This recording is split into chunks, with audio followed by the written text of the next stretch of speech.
I could say that my mom and dad, they never paid attention to me in the way that I felt I would deserve, so I declared war against the world. Everything's shining. I can't say this is gonna happen for everybody that's clean. Things that I didn't want to do, I had to do. I can't believe we're here right now doing this. This is a big thing, man. And so that's my biggest motivation right now, is just like seeing what I can do, like while being sober. Or if I got to do whatever I got to do, like my life's got to change, like right now, you know. I'm Bishop Snow. I'm from Oceanside, California. Childhood was good. I mean, for the first few years, had both parents. Normal household at the actual house that I was at. Grew up in the East Side and moved to the D. Grandma's house was in Long Beach. That was where things kind of got a little interesting growing up. Was surrounded by my grandma being on prescription drugs, aunt being on dope, meth, white, whatever you want to call it, crystal, her and her girlfriend. That household was pretty interesting, and I was there for whole summers, just different things going on. At home, my dad was an interesting cat, a great person, a great leader, taught me a lot, but just kind of fell short when it came to being a parent sometimes. And of course, the verbal abuse eventually turned into physical abuse. Once my parents split when I was about 7 years old, kind of got a taste into what it was like being kind of put second behind another family, another woman, other kids. But for the most part, I mean, there was a lot of love. It was kind of tough love between me and my father, and my mom kind of filled that void in with actual love and discipline. Very different backgrounds. My dad's full Mexican, my mom's full Black. They come from two different worlds. My dad's from LA, mom's from the Midwest, Dayton, Ohio, Chicago, back and forth. So yeah, my mom made sure that she filled that void and really, took it upon herself to teach me how to be a good person. It's kind of hard for a woman to teach a man how to be a man. So I just took what I could and ran with it. Eventually, not talking to my father for, about a decade. So that's kind of where I fell short with having guidance in my life. And then eventually kind of led into other decisions, after not playing sports anymore. But just the childhood itself, my foundation was love, but tough love, I guess is the best way that I could really explain that. It didn't really affect me as much as I guess when I thought when I was younger. But coming to find out that now that I'm older, I kind of wasn't really surrounded by successful relationships or anything like that. So when it came to love, certain things like that, both of my grandparents were split, my parents split up. So I never really saw what it was like to have unconditional love when it came to, relationships or whatever it was. There was love, but it was an interesting definition of it from what I saw. So, but nonetheless, I learned how to be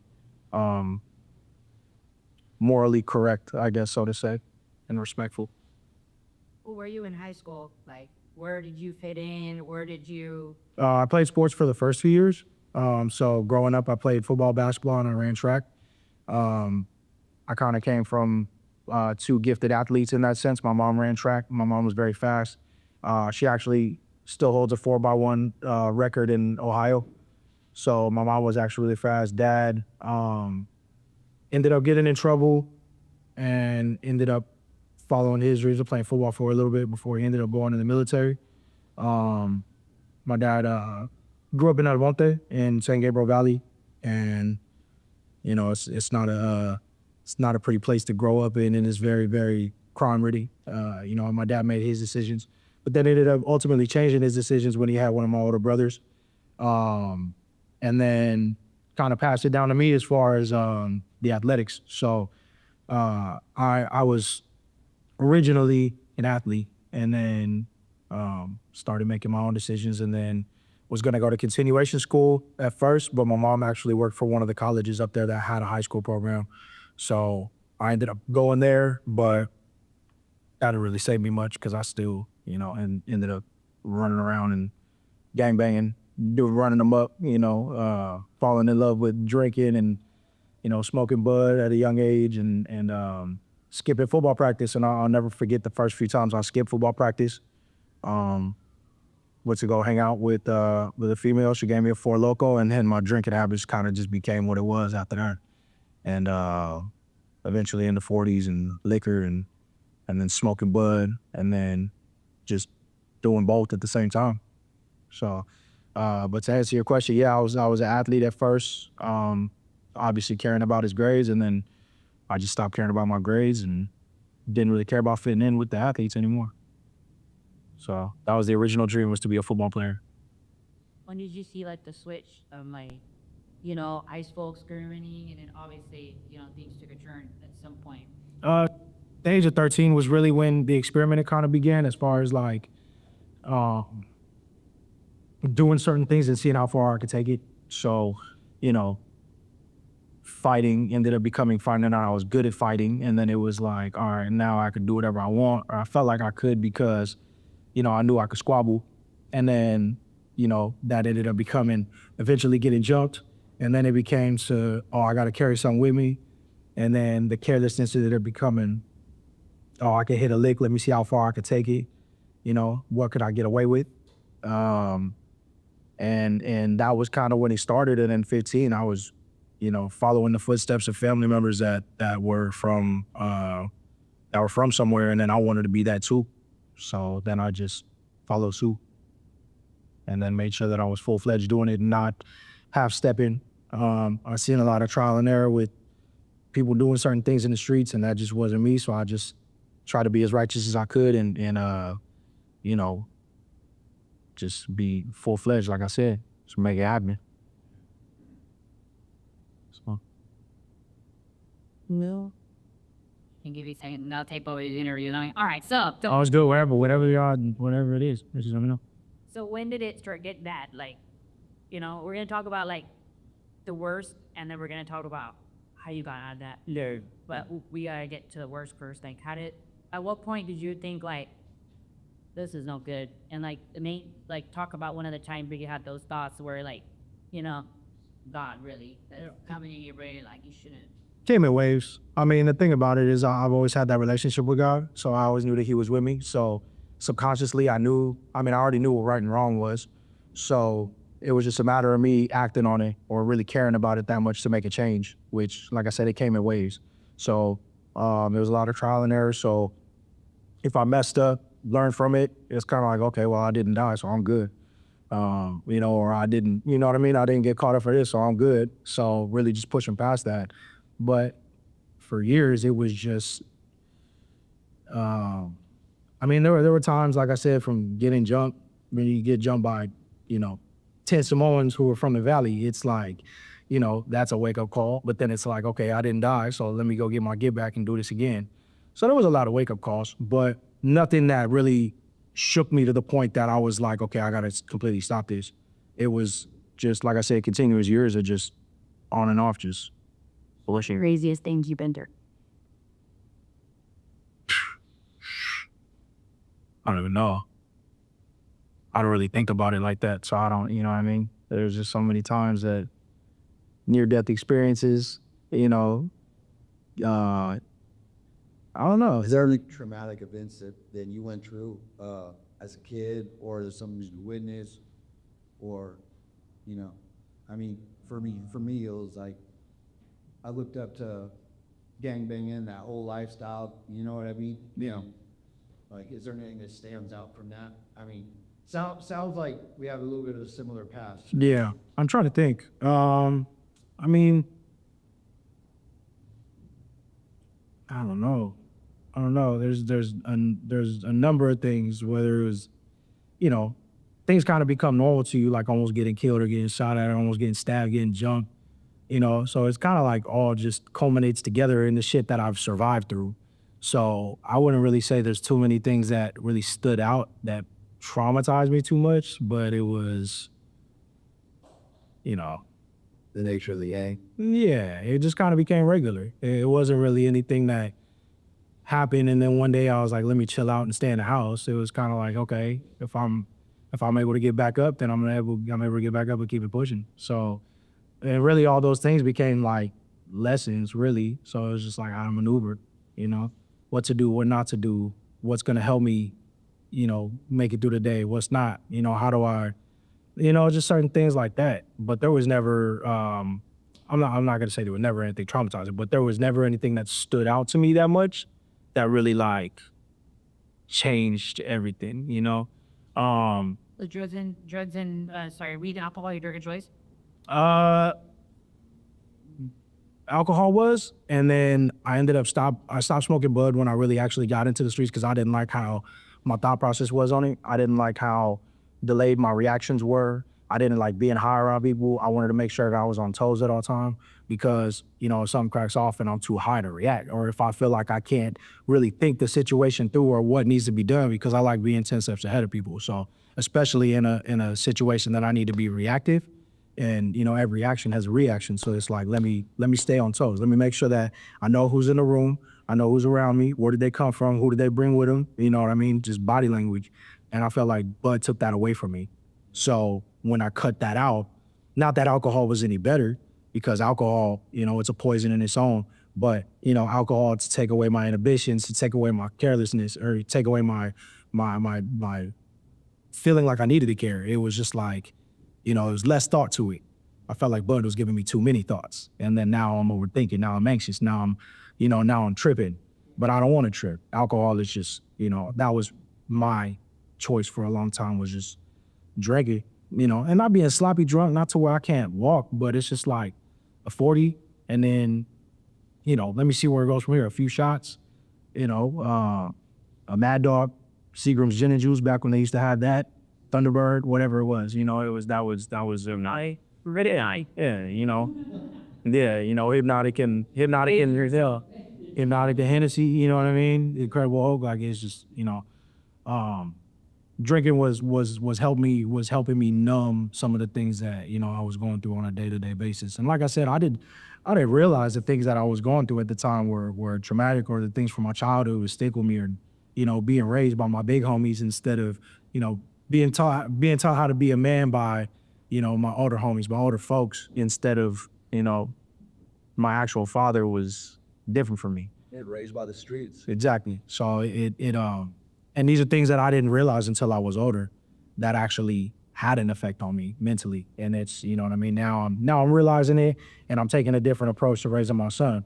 So it's like making sure that he's okay, talking to him, communicating, making sure that he's taken care of, letting him know that I'm proud of him, and having that verbal communication instead of just assuming, and just being present, you know, in general. So, Talk about your breaking point. It's like, at what point did you think like, okay, I got to make some changes in my life? Like, this isn't, because, you know, we're going to talk about your career too, and like how that started. But at what point did you like, was it the career that came to us, or did you actually start changing your life before that? A little before that, but it wasn't too long before that. So it was maybe like, we talked about the date that I had last used dope was 2019.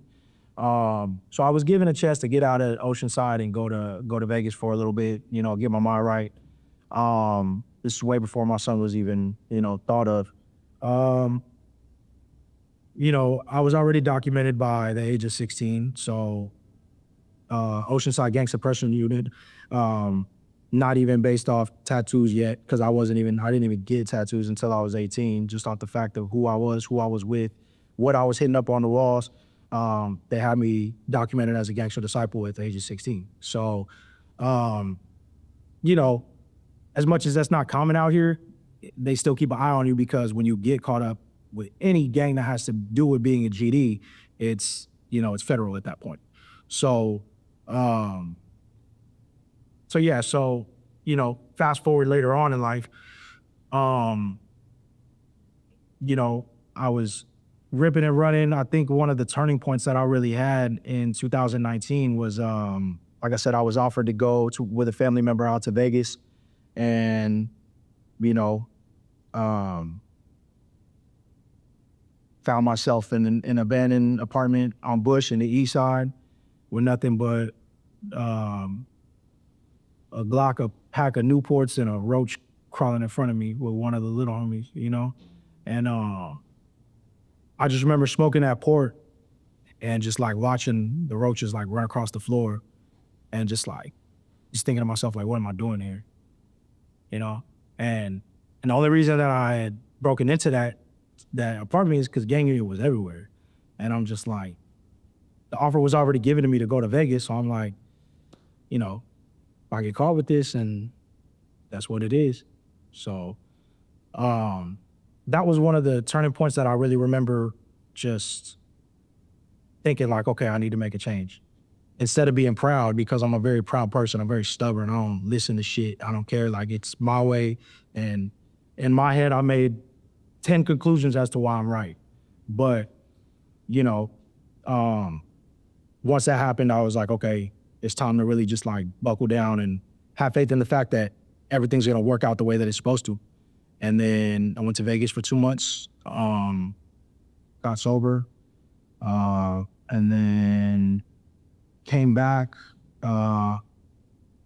in May 2019, but came back and still, you know, stayed solid to my plan that I was gonna kick all that stuff and just stay sober. Which, I mean, drinking came back in, and then there was a lot of other things that were kind of happening in life. My Uncle Spider had passed away the week after my birthday, which I was supposed to go back to Vegas, and then I'd hit him up to see where he was at. The day before I left, he told me he was staying inside because he was recovering, and I said, I'll just see you when I come back, and he passed away the next day. So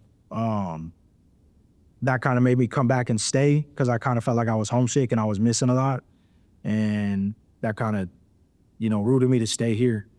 But I kind of came back with a fresh mentality that, you know, I need to grow, I need to be better, I need to do better, I need to look out for myself, because the decisions that I was making, a lot of those times when I was sleeping in my car, or sleeping on the street, or breaking into the Coast Inn on Coast Highway, or whatever I was doing, you know, sleeping in the Ramada while the homie's in the bathroom for hours, running the fucking bath water because he keeps missing in his arm. Like, a lot of those times, like, I was by myself, or I had somebody with me, or, you know, but it just wasn't, the intentions weren't there. There was no sense of growth. There was no, we're not getting out of this. You know what I mean? We're selling dub sacks here and there, you know what I'm saying? The homies might be selling brown in a parking lot, you know what I'm saying? And we're, you know, like, there was no hope. There was no, it was just, it was hopelessness. And it was just something that I couldn't really fill that void with anything except drinking and drugs. And it was like, my drug of choice was an upper because I'm paying attention to everything. And you know what I mean? I don't want to be nodding out. I don't want to be sitting here like, you know, not paying attention and like, you know, and like I said, I never got into slamming because I've seen it. I've seen people miss until all they got is the slamming their toes. You know what I mean? So it's like, it's a rough sport to choose. It's a rough sport to choose, you know what I mean? And, you know, watching people, you know, like I said, like just have like, you know what I mean? When you see somebody get hit with a Narcan shot, or you see somebody with shits all over their body, picking on their face, it's just like, it's not the type of lifestyle that you want to live. You know what I mean? And it's fucking draining. Yeah. It's very draining, you know? And it's shitty because, you know, I got into gangbanging knowing that was a possibility for those two worlds to intertwine, and I stayed away from it for so long. So that way when it did actually happen, and it's like, I'm walking into certain rooms, or I'm walking into trap houses, and I'm seeing two people from two enemy hoods just smoking dope on the couch together. You know what I'm saying? Like, That's real. what the fuck did I get into? What am I into this for? If we're just, you know what I mean? So it's like, it just becomes very, very draining. But I was able to learn from those experiences, and I was able to carry them, and you know, unfortunately, as memories now, and Immediately right. learning experience, yeah, you know. And to say this, people who have gone through hell, you know, are the most talented people on the planet, you know? Yeah, You bring a lot to the table. So, I mean, honestly, it sounds like you were pretty aware of like the surroundings, but being raised up in that environment, it's kind of hard to not walk that lifestyle. You know what I mean? Yeah, I saw it as normal a lot of the times though, because like I said, like seeing some of the things that I did see as a kid, and like I said, the things that at certain households that, like, it was my mom's side. My mom's side was where shit was fucked up, and then my dad's side was like, I would go to my grandma's house and she would make us carne asada and like food, you know what I mean? Like plates with like arroz and frijoles and like all these things, and it was just done with love. But then I go to my other grandma's house and it wasn't really that much love. It was just, you know what I mean? Like, we'd fuck up. Mom will be high, tell us to go pick a switch from the tree, whoop our ass, and then go do her thing. You know what I mean? Like, hotboxing us with Newports and an Impala. Like, fuck, like I'm fucking 5 years old. Like, you know what I mean? Like, what the hell? And then, you know, there was just a lot of other weird shit going on there with my grandma's boyfriend at the time, and it was fucking, you know what I mean? It's traumatizing shit. But, you know, for that to kind of carry on in life and think that I'm not affected by it or traumatized by it, and then, you know, growing up to be, I'm now 30 years old, and I'm seeing like how it's really affected me in certain areas of my life and the ways that I think. And, you know, it's weird. It's weird. I go through these moments where everything's good, and then sometimes, you know, I was driving to the gym like a week ago and I just started crying. Like, it just happens. You know what I mean?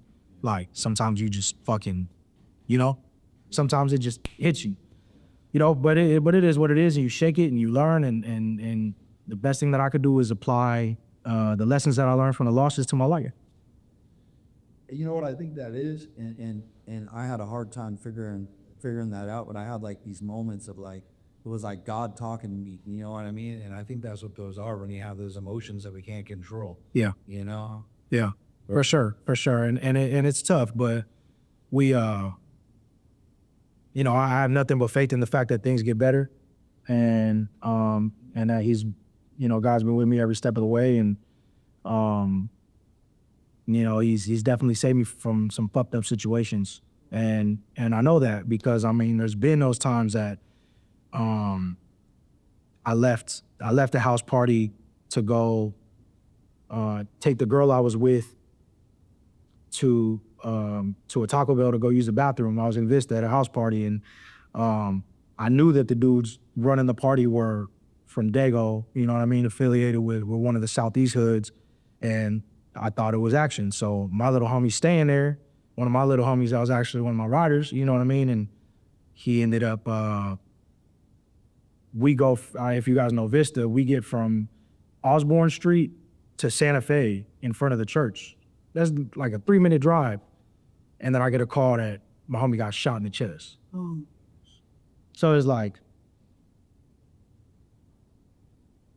you know, like there's a lot of things. There's a lot of instances that just were too close to be coincidence. Yes. You know, too many that, you know what I mean? And it just doesn't make sense. Me walking down Century in South Central and getting shot at from like 30 feet away, and then using a tree as a barricade, and then checking myself afterwards, and I'm straight, not a fucking nothing, you know?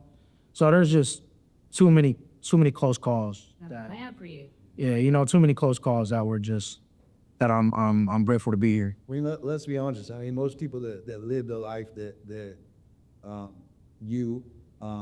some of us have lived, like, most of us don't make it out. You know what I mean? The fact that you're sitting here right now, in this interview, you got action, you got things going on in life, and you know what I mean? Like, homie, like, something big's gonna happen in your life. It looks like it's already happening. It's already got me. Yeah, But like, real shit though, like, you know, I mean, you should be probably on the side of the street posted up with some homies right now. You know what I mean? That's just God, you know, working in your life, you know? Yeah, and affecting, I mean, blessing me in a lot of ways, you know what I mean? Because I'm very blessed, and as much as I say that, like, I literally do believe it, because, you know, like I said, I've watched firsthand that things kind of play out the way that they played, and you know, I was blessed with an amazing son that is very happy, and, you know, I've been there since he was born, and making sure that he's grown up to be a great person a lot of the ways, but I've learned more from him being his father, you know, how joyous and how good life can be and how positive he can be. And you know what I mean? And you know, I'm very, very blessed because there's a lot of things that could have went a lot of different ways. Yeah, and look at you're following your dreams. Like people don't even know what their dreams are. They get to mid-age and they're like, I don't know what I want to do. And like, you're already in a place where like God has put you in this position of where you're at. You're secure. You're already successful. Like even right now at your career, you're just like at the tip, at starting, you know?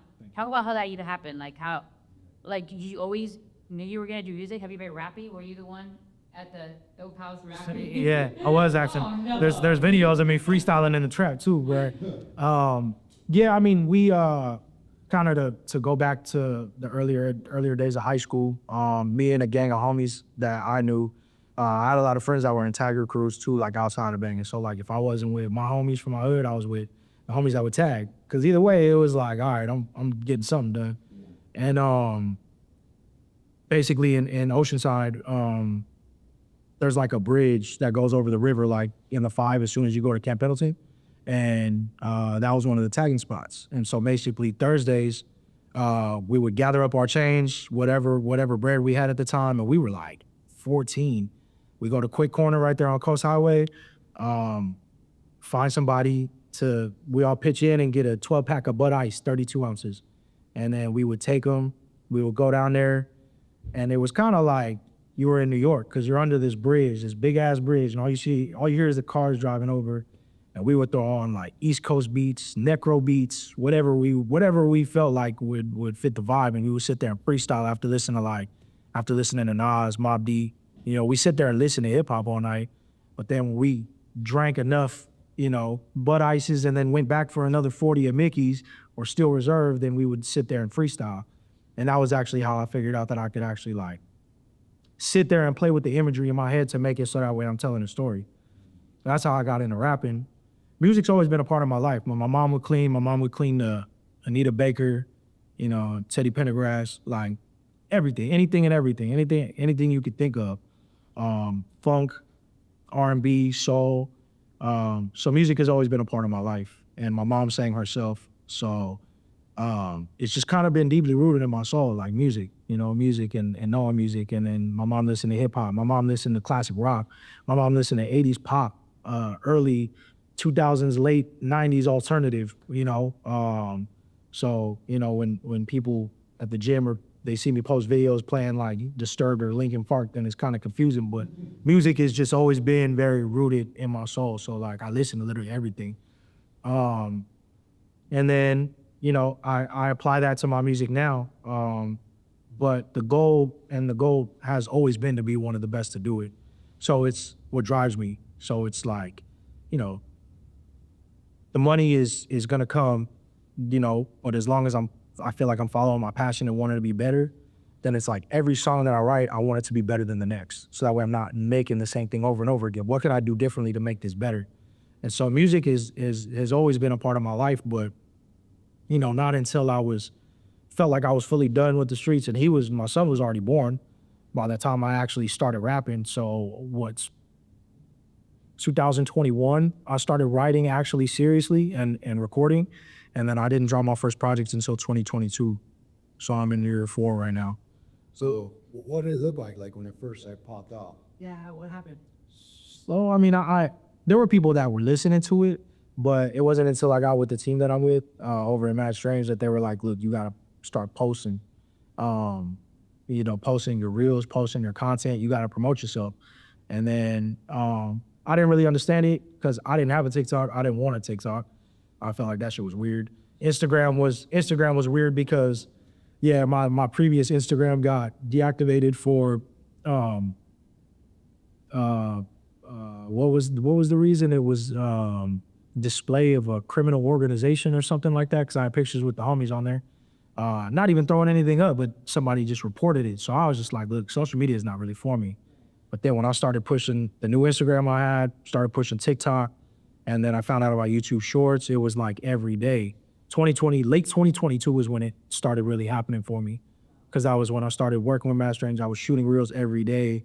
We were trial and error on what worked. how do we get it to where it pushes? And then I started adding words to the song, like to the videos, and making it so that way, like every other content creator was doing at the time.